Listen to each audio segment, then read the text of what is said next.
Hello friends, நேற்றைய video என்னோடய wait லூஸ்க்கு என்னென்ன ஃபுட் எடுத்துக்கிறேன் அப்படின்றது தான் உங்களோட ஷேர் பண்ணிகிட்ருக்கேன். நேற்று எந்திரிச்சதுமே எம்டி ஸ்டொமக்கில் வெயிட் செக் பண்ணேன். முந்தா நேற்றுக்கும் டிஃப்ரென்ஸ் கொஞ்சம் நல்லாவே தெரிஞ்சது. எம்டி ஸ்டொமக்கில் ஒரு க்ரீன் டீ குடிச்சிட்டு ஒரு 1 ஹவர் வாக்கிங் ரெகுலராக இப்போ வாக்கிங் போகிறத ஸ்டார்ட் பண்ணியிருக்கேன். ஸோ 1 மந்த் கழித்து போகிறதுனால அங்கங்கே கொஞ்சம் கால் பிடிச்ச மாதிரி இருக்குது. பிரேக்ஃபாஸ்ட்டு பார்த்திங்கன்னா dry fruits nut smoothie. So முடிஞ்ச வரைக்கும் என்னோடய ஃபுட்டில் ப்ரோட்டீன் இன்டேக் அதிகப்படுத்தலான்னு சொல்லிகிட்டே இருக்கேன். காலையில் ட்ரை ஃப்ரூட்ஸ் நட் ஸ்மூதி குடிச்சிட்டு மதியானம் சாப்பாடை ஸ்கிப் பண்ணிவிட்டேன். கருப்பு உளுந்தங்களி சாப்பிட்லாம் அப்படின்னு சொல்லிட்டு, ஏன்னா உளுந்தில் நிறையவே ப்ரோட்டீன் இருக்குது. பச்சரிசிக்கு பதிலாக கருப்பு கவனி அரிசி சேர்த்துக்கிட்டேன்.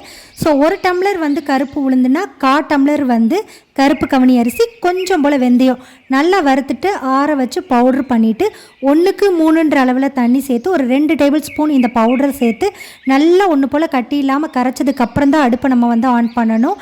அதில் கொஞ்சம் போல் நெய் சேர்த்துருக்கேன். இதில் நான் எண்ணெய் நல்லெண்ணெயை தளம்ப விட்டோ நாட்டு சக்கரை வெல்லம் இப்படி எதுவுமே போடாமல் தான் சாப்பிட்டேன். ரொம்பவுமே டேஸ்ட்டாக இருந்துச்சு. கண்டிப்பாக ட்ரை பண்ணுங்கள். டின்னருக்கு 3 இட்லி, தேங்காய் சட்னி, சாம்பார் அளவாக வச்சு சாப்பிட்டேன். 7 மணிக்குள்ளே டின்னர் முடிச்சாச்சு. ஸோ நெக்ஸ்ட் வீடியோவுக்கு லைக் பண்ணி சப்ஸ்கிரைப் பண்ணி வச்சுக்கோங்க. பாய்.